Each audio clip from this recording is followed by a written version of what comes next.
A mulher que reconstrói a si mesma, ainda que em ruínas, é uma criatura de poder.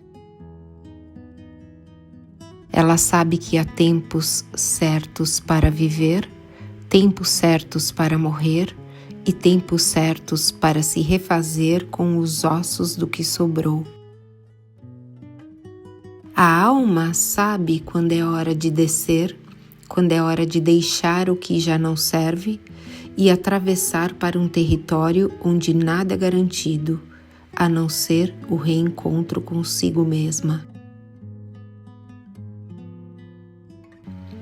Trecho do livro Mulheres que Correm com os Lobos, de Clarissa Pinkola Estes.